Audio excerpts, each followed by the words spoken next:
In an ancient weathered gorge in Tanzania lies the home of one of nature's most misunderstood creatures, the Rappel's griffon vulture.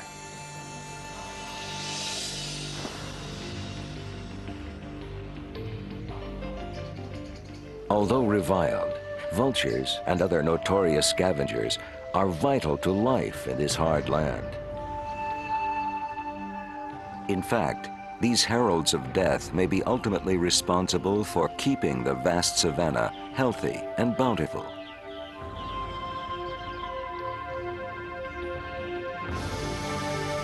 So each day, the griffon rides the wind, its massive wings carrying it on an epic journey.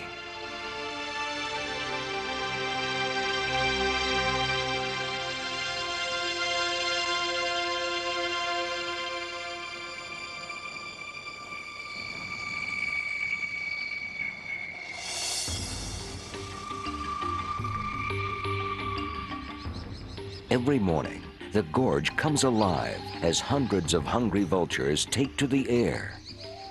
This is one of the largest colonies of these graceful animals in all of Africa.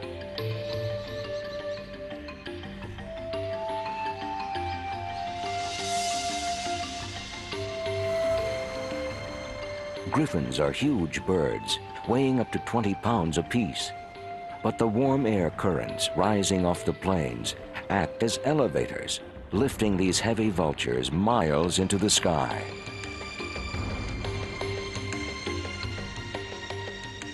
From up here, the feast of the Serengeti spreads out before them.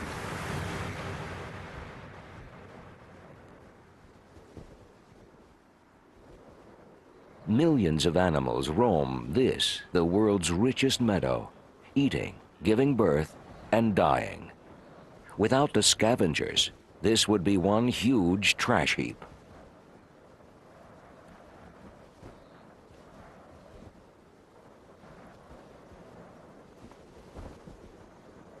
The mighty crater of Ngorongoro, home to more than 20,000 creatures, is a promise of plenty for the vultures.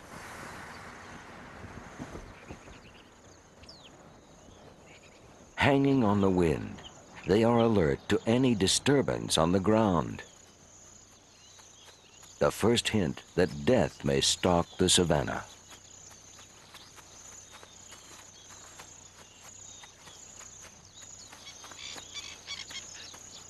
Distracted by rivalry, two male Congonis are blind to more pressing concerns.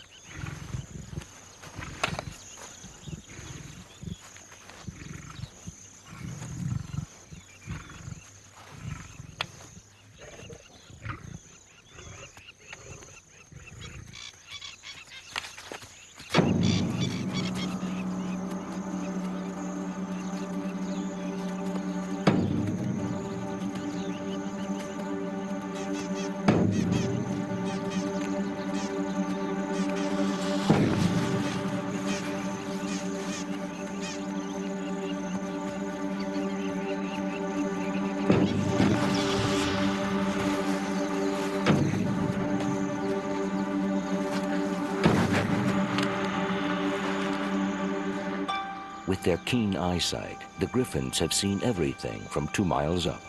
The first one is on its way down long before the Congoni's heart has stopped beating. The lioness hasn't much time. Making the kill is only half the battle, the easy half. Vultures always watch each other.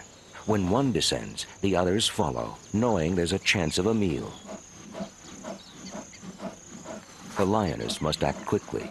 Alone, she stands little chance of defending her prize. Her only hope, to conceal the carcass, which is no simple task.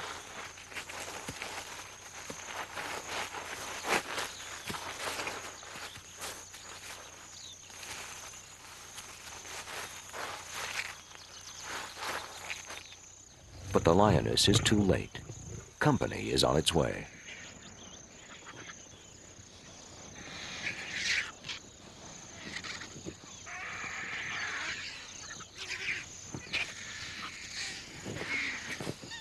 The vultures are cautious at the outset. They don't like to challenge predators directly or alone. They wait for their numbers to build up, for the right moment.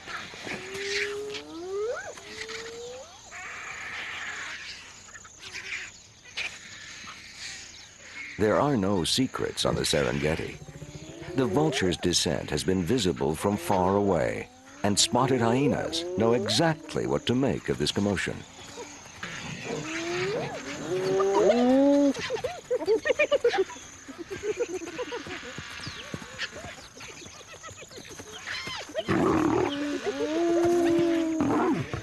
A lion can easily stand off 1 or 2 hyenas, but she's badly outnumbered.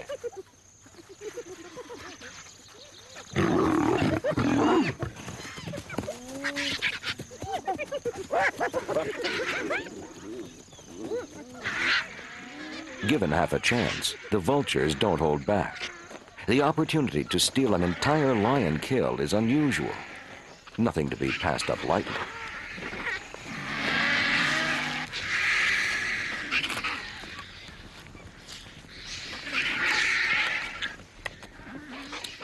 With barbed tongues, the griffins strip the soft flesh from the bones in seconds. The lioness is reluctant to leave. She needs a little extra encouragement.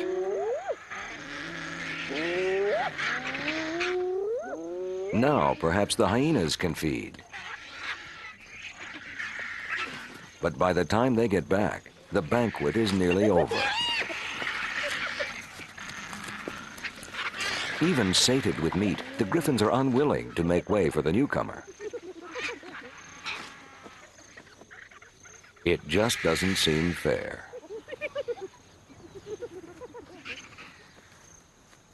Within a few short minutes, only bones remain.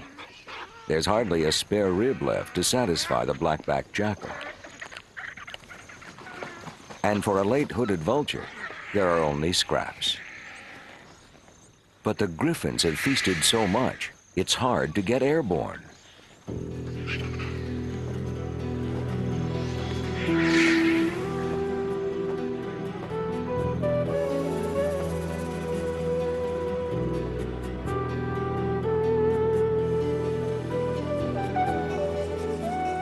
"20 million years ago, Africa's Great Rift Valley was born. Molten lava rose up through the rock to build a landscape of volcanoes.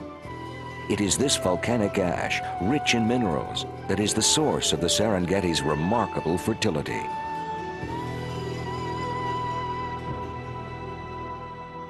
But at the end of the dry season, these grasslands start to look more like deserts. The migrant herds of wildebeest, exhausted and parched, endure the sweltering days. One vital ingredient has been missing for far too long.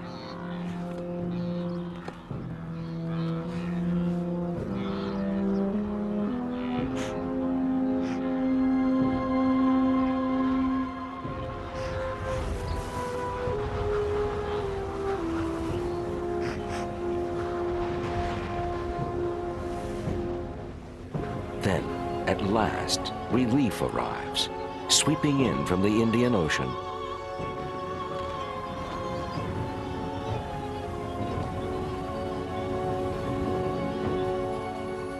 Precious moisture.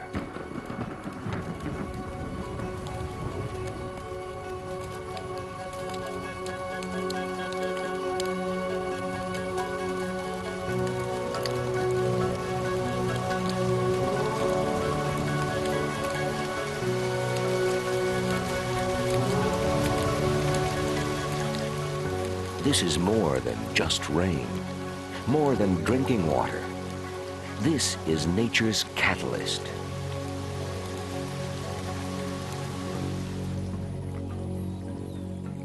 Percolating deep into the soil, the moisture is the key to life.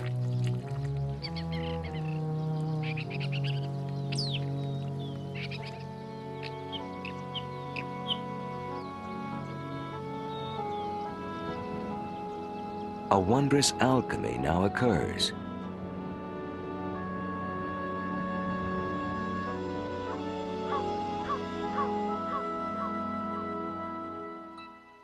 the mud undergoes a rapid transformation.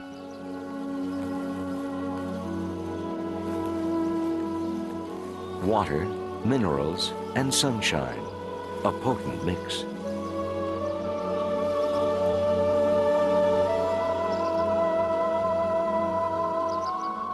Within days, the Serengeti is a brilliant, hopeful green.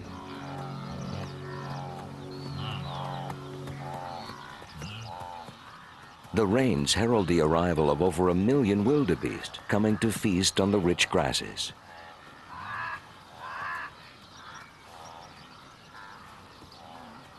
The storms arouse another creature deep within the soil.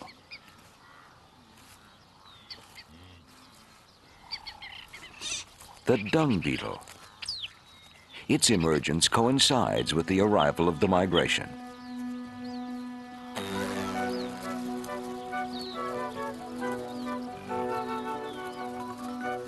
The air soon fills with the beat of these mini wings.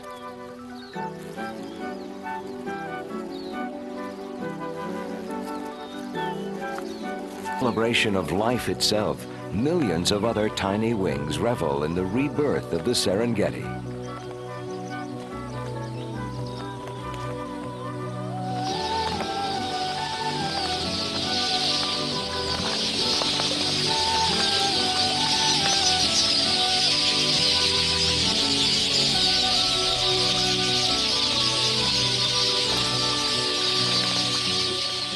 After a year underground, some beetles are a bit sleepy. And they're almost blind.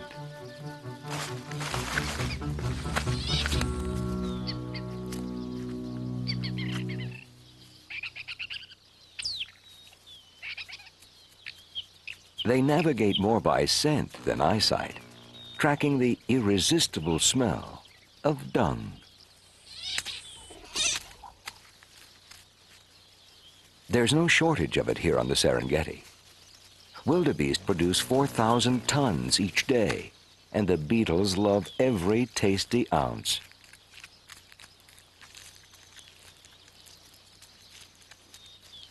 Like all scavengers, the dung beetles fight for their share.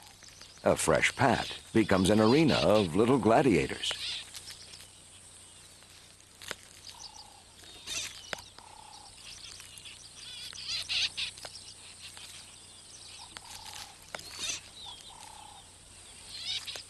Rolling great balls of dung, the beetles are nature's garbage men, and a lot more.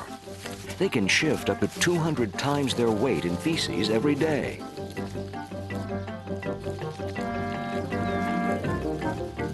A fresh dropping is cleaned up within 3 minutes.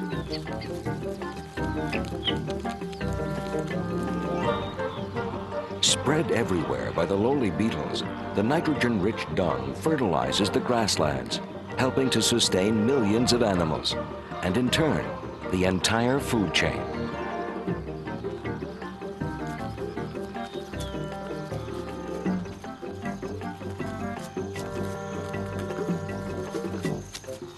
Some bury their prize where it falls. Others prefer takeout.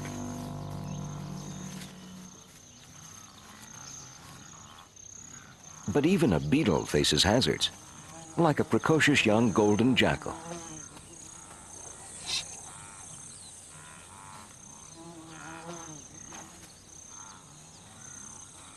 Jackals sometimes eat dung beetles, but this youngster is new to the game.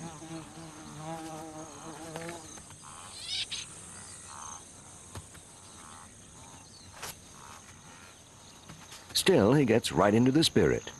There's something very satisfying about a good heap of dung.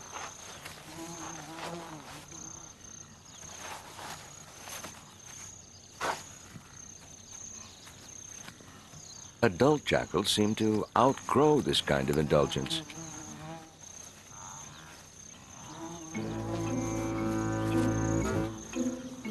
On the move, dung beetles roll their balls backwards. They don't really know where they're going.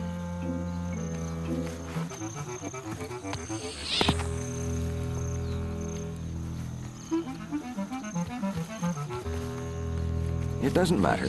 They're built for bouncing. And their extraordinary sense of smell always leads them straight back to the dung.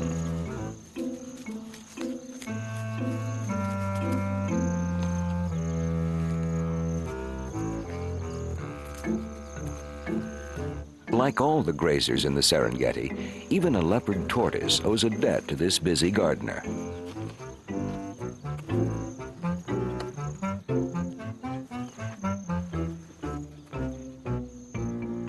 Bandits lie in wait everywhere.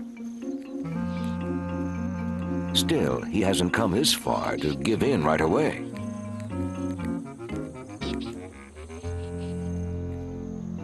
It seems to be a big disappointment for the loser. Early in the season, dung is collected strictly for food. Later, when the hunger is satisfied, these males gather even larger balls as gifts for females. It's the perfect engagement present. She rides on top while he searches for a patch of soft ground. Just another way of being carried over the threshold. With her nuptial gift, the female sinks into the soil. Underground, she remolds the ball. At one end, she lays a single egg and covers it over. But not necessarily safe. The banded mongoose is very fond of a savory dung beetle.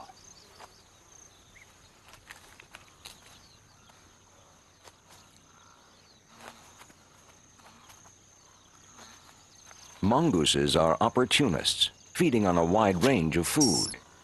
But the Serengeti has its pure hunters, too. The African wild dog. Endangered and rarely seen, wild dogs are marathon predators who follow the migration. Among the fiercest of all the canids, these wild dogs are not scavengers. They like to kill for themselves.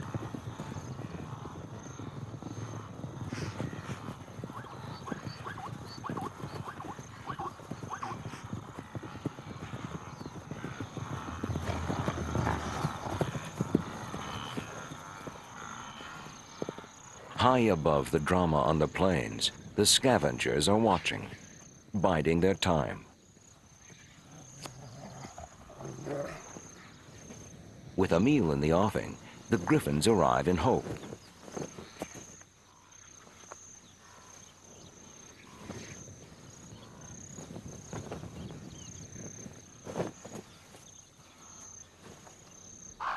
So too does a white-necked raven. Renowned for its cunning, it gets a jump on the competition by thinking ahead. It knows where the dogs must go next. The dominant female has a litter of pups nearby. It's the job of the pack to bring meat back to the family. The wily raven is too small to compete with vultures and adult dogs at the kill. But here at the den, it can pick off the scraps more easily.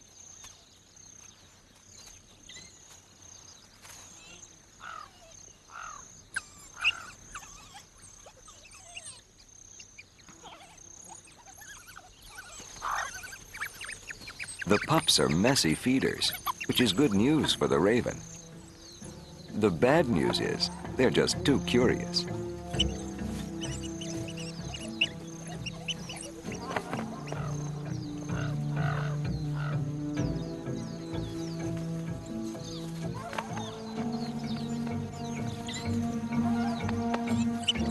Frustrated, the little thief decides to take on the griffin. But there's no honor among thieves. A bit of backbiting might be satisfying, but it's hard to get the attention of a hungry vulture. With 3 kinds of vulture now stealing the raven's dinner, it tries another tactic. This time, it tackles the giant lappet-faced vulture.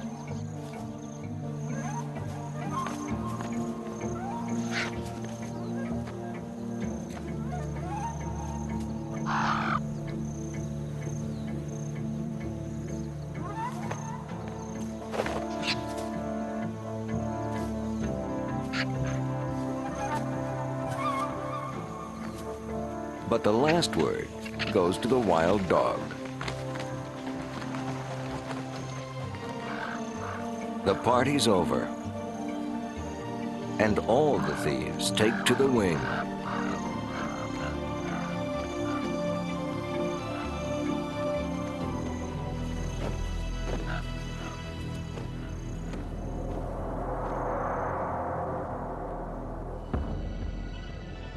In the wet season, living is easy. Plenty of water means plenty of food for everyone on the Serengeti. In these fat days, the scavengers dispose of waste, return nutrients to the soil, keep the land green. But they're more than a cleanup crew. They're the alchemists, transforming death into life.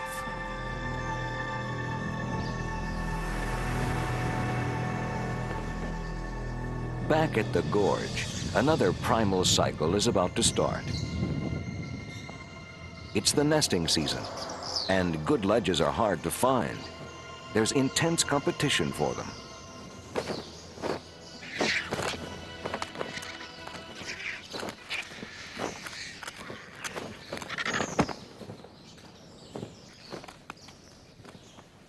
Rappel's griffon vultures live in colonies. It's only after a full 7 years that they're mature enough to breed.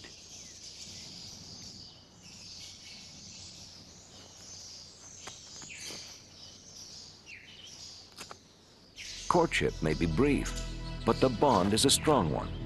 It can last a lifetime.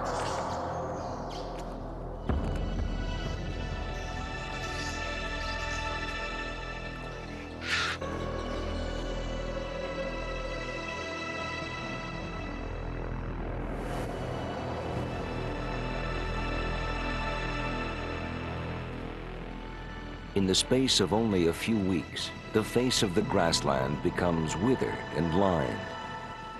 The dry season is coming on the wind, and the wildebeest have vanished. Now, in all the vastness of the Serengeti, the only legacy of their passing is a pile of bones, scattered horn, traces of skin.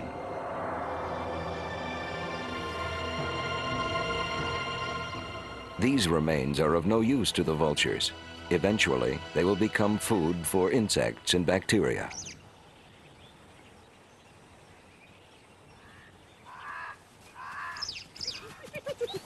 With the great hordes gone, there's little left to scavenge. But the parched savanna still supports a resident herd of buffalo. As food dwindles, spotted hyenas do their own hunting. As a team, they're bold enough to take on the most dangerous foe in the Serengeti.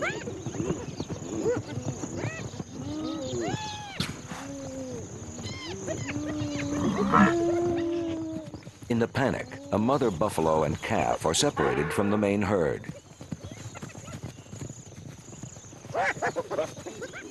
Her defense is brave. But she can't be everywhere at once. The hyenas are stamina hunters. They never let up once they've tasted blood.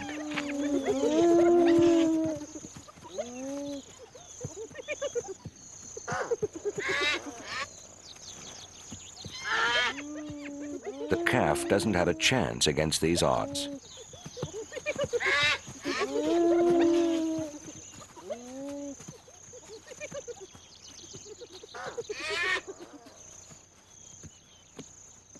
There's nothing the mother can do. To save herself, she must rejoin the herd. Within moments, the first griffon vultures arrive.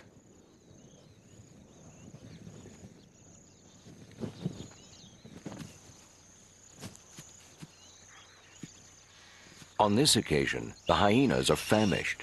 They're not sharing. But only a black kite is agile enough to slip between their jaws.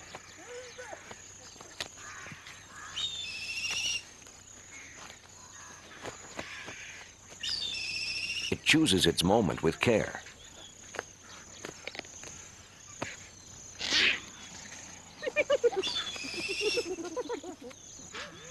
Only a few scraps remain for the small Egyptian vulture. But at its feet, a tiny sanitation team is hard at work. Ants are probably the most organized and cooperative of all the scavengers. Thousands of them move in on the kill, removing the last flesh with military precision.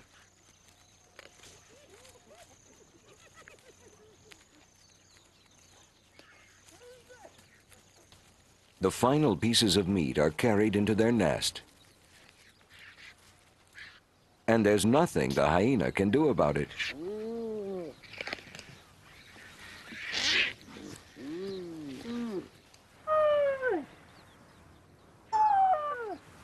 During the dry season, black-backed jackals rear their pups. It's a tough time, particularly when a hyena chooses to take a dust bath nearby. The hyena only wants to relax, but the pups are still at risk.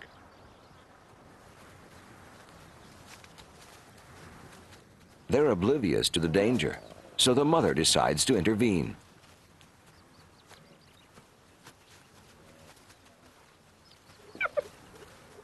She's small, but she has teeth like needles, and she isn't shy about using them.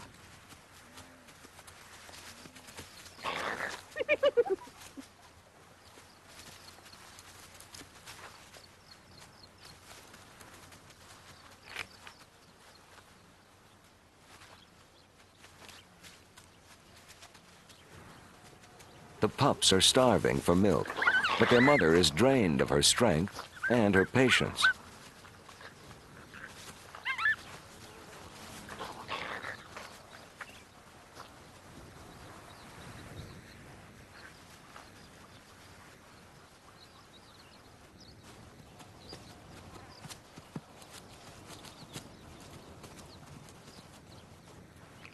What little energy she has, the mother devotes to her pups.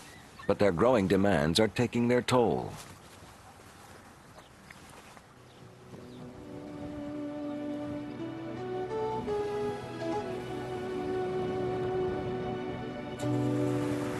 Day by harsh day, the Serengeti is drying out. In great columns, the wildebeest again begin the long march for fresh pastures, followed as always by their winged shadows.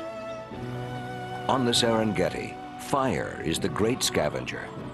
Feeding on spent vegetation, the flames are voracious, consuming everything, but returning essential nutrients to the soil.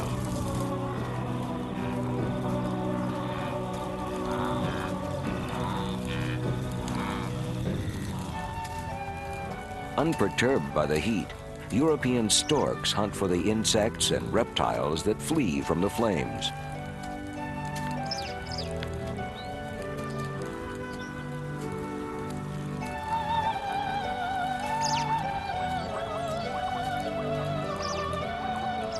Darkness falls on a smoldering world.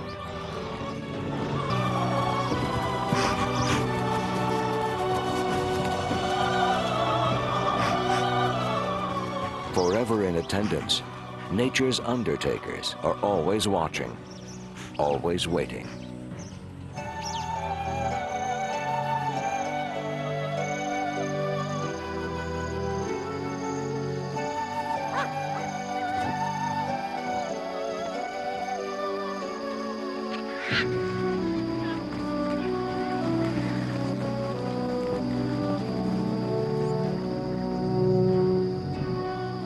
In the dark hours, the vultures are grounded, but the process of decay and decomposition is going full force. The raw elements of life are still being recycled. Stripped down to the bone, a skeleton may take years to decompose, so the smallest scavengers may be the most important of all. Without them, the Serengeti might look just like an immense graveyard.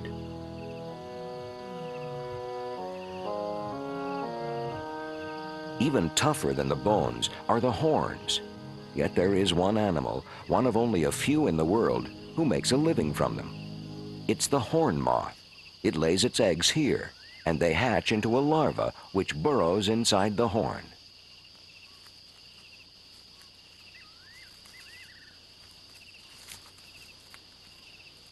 Made of keratin, like our fingernails, horn is almost impossible to digest. But the acid in the larva's gut makes a nourishing meal of it.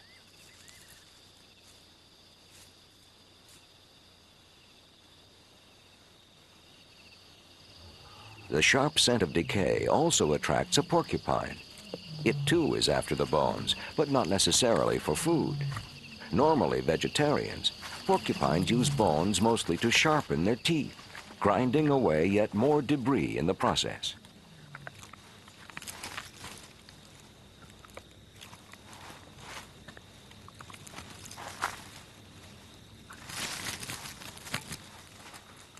As the first light approaches, the porcupine retreats to the safety of its burrow.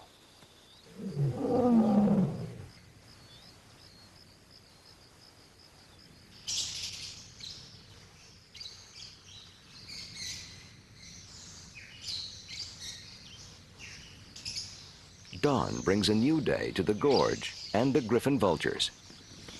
They're busy with family affairs. 2 months after mating, they have an egg. Both parents typically take turns looking after it.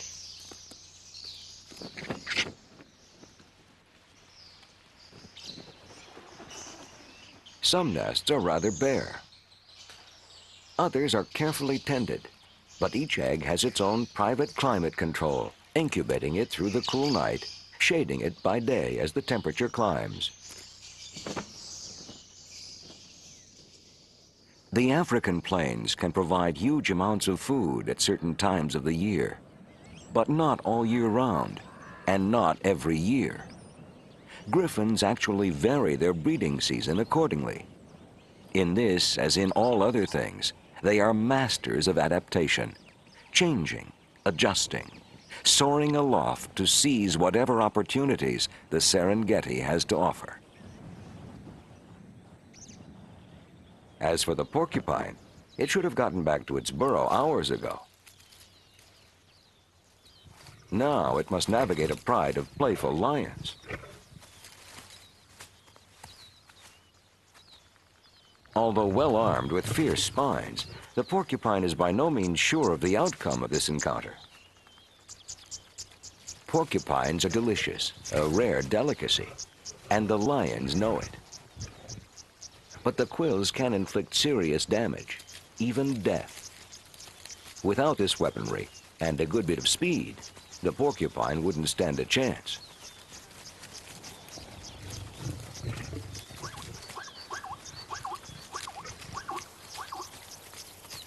In the end, the lions aren't hungry enough to risk it. There are other delicacies to be had on the Serengeti. Ostriches will sometimes abandon eggs on the plains. Jackals are fond of these eggs, but this slippery shell is smooth as marble and very tough to handle.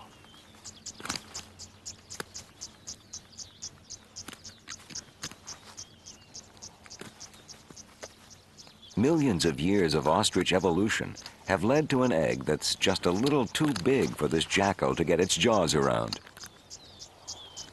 Inside, there's over 3 pounds of food. It's so frustrating. Cruising over the Serengeti is a specialist. Egyptian vultures are always on the lookout for smooth white objects that no one else can deal with. For the vulture, an abandoned egg is a key source of protein.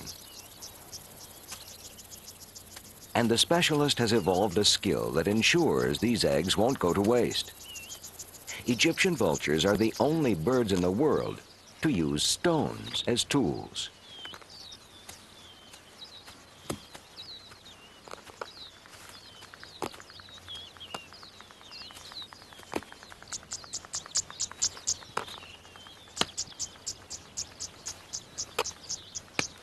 This isn't exactly intelligence, more a pattern of instinct.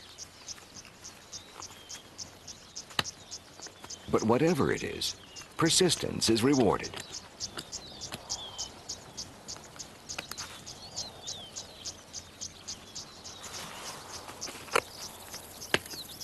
And finally, there's a hole big enough for the bill to probe the membrane.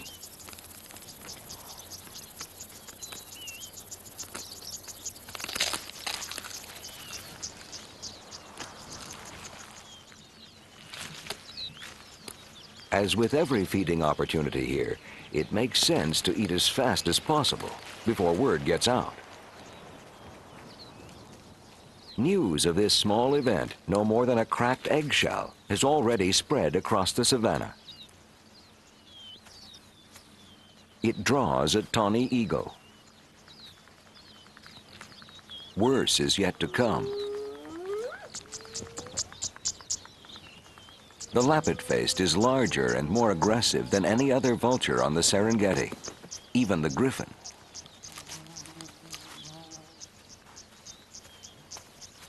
When it comes to food, there's a strict pecking order.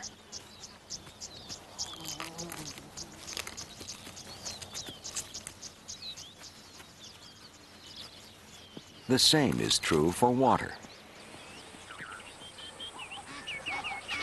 During the dry months, water holes act as an irresistible magnet to all animals. This hooded vulture is thirsty too, but it's one of the smallest of vultures and easily pushed aside.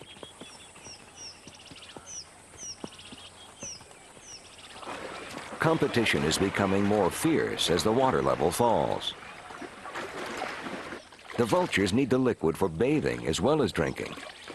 White-backed and Ruppell's griffons gather together to indulge in feather care. It's actually a necessity.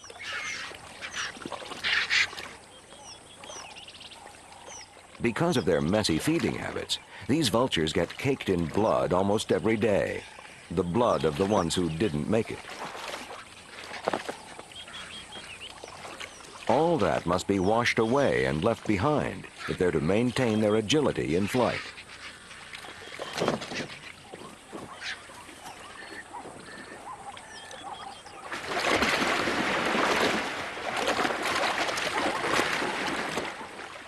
Water holes are a great meeting place, an oasis of water and food. In the dry season, zebras depend on this, but so do their predators.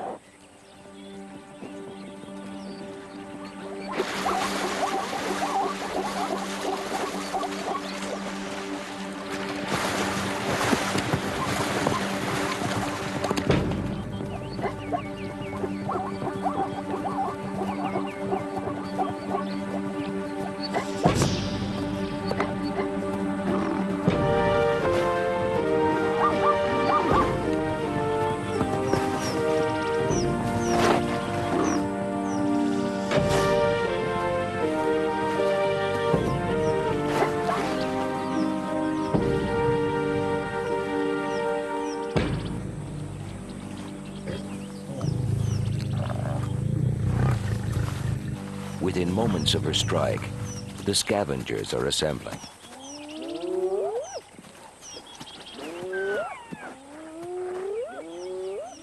The lioness tries to conceal her catch, but high above her, wings glide in anticipation.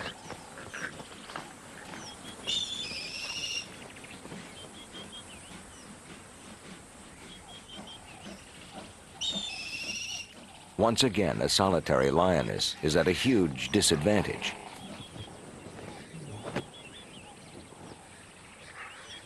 There's quite a crowd now. One death can mean mealtime for many. Parting a lioness from her kill is a mischievous, teasing, deadly game of nerves.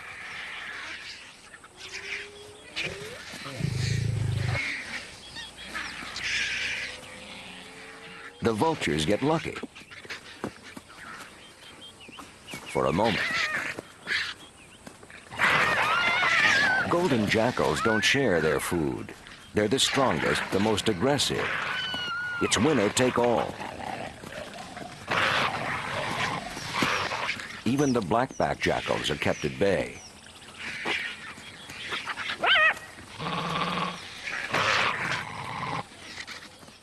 Hungry and frustrated, a pair of black-backed jackals attack one of their own, an outsider who has wandered into their territory.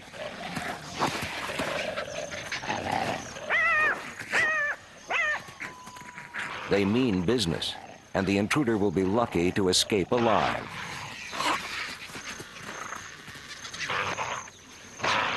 When there's not enough meat to go around on the Serengeti, things turn ugly, and aggression decides who lives and who starves. But it's a foolish jackal that tangles with a lappet-faced vulture.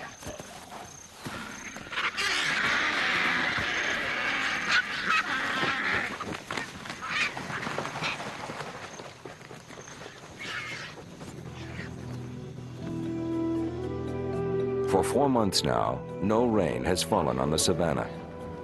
These are bleak times, but the best of times for the griffon vultures. They've timed their breeding season well, and now they have new responsibilities back at the gorge.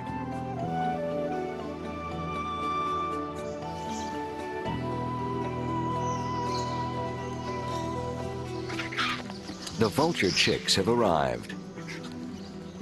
3 weeks after hatching, they're growing fast.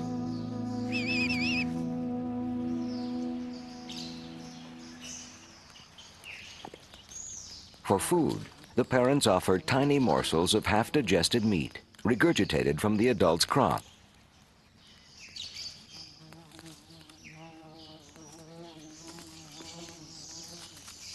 The parents feed the nestling before they feed themselves, relying on reserves of fat to keep going until the next meal.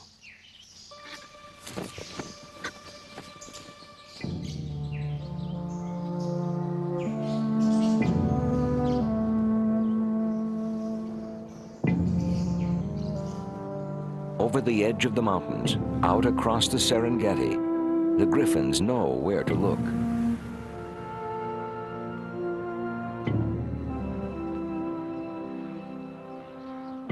Long columns of wildebeest are trailing west, instinctively heading for a place where, in most years, they can count on food and water. But this year, the rains are just a memory. Tracking the herds, the griffons fly ahead to their destination, the Grumeti River. It's a pitiful sight. The drought is so severe that even here the grasslands are devastated. And the river, it's a river of dust.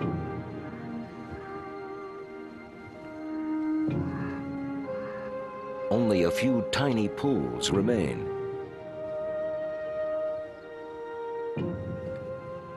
Up on the wind, the scavengers are witness as the herds move toward disaster. Exhausted and desperately thin, they plod on. There is nothing else they can do. They must endure until they can endure no more.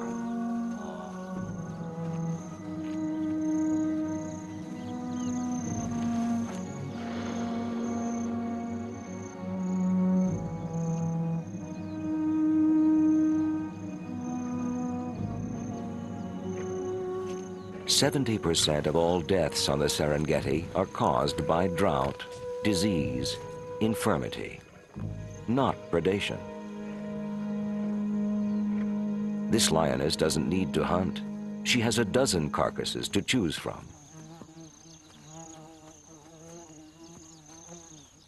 As for the vultures, they're too stuffed to even move.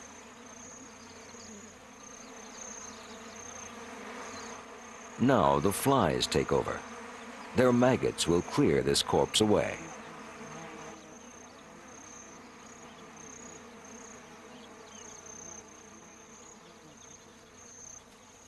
Baboons are chiefly vegetarian. They're not scavengers by choice.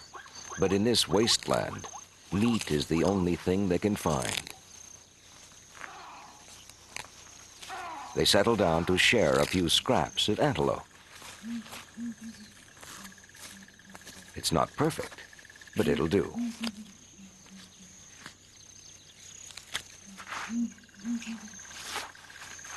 There's no shortage of carrion here, and more is on the way. Zebras keep arriving at the riverbed, but the last precious pools are polluted by their own kind. The stench of death hangs over the water.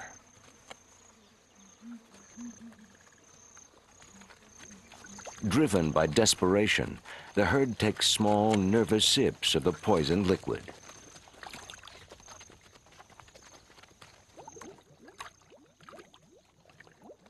Catfish, crocodiles, hippos, all crammed together in the churning pools.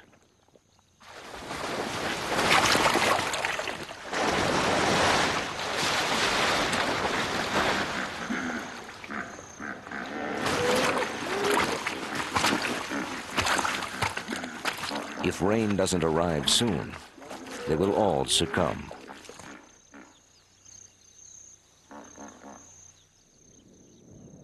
But for the scavengers, it just couldn't be better. They profit from death. And this has been a very good season.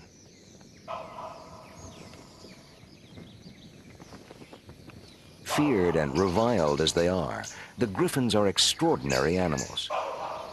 Their sharp eyes and hard hearts ensure that life will continue in an unyielding land. The young are preparing to enter this world, consuming nearly 1 kilo of meat a day.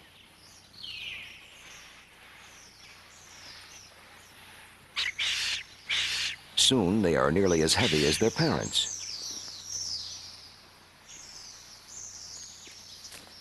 After 5 months of nurture, a new generation of wings is about to ride a new wind.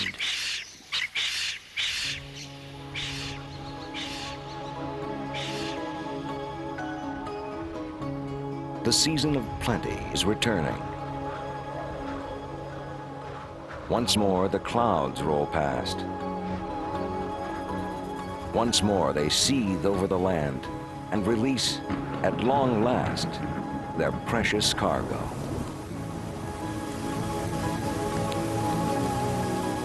For many, it has come too late. But for the survivors, it is a return to good times, rich times.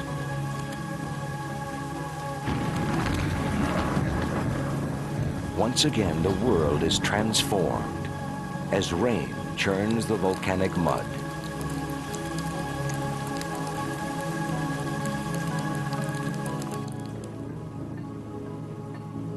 Deep in the earth, a new dung beetle emerges. Its mother is dead, but it knows its role instinctively.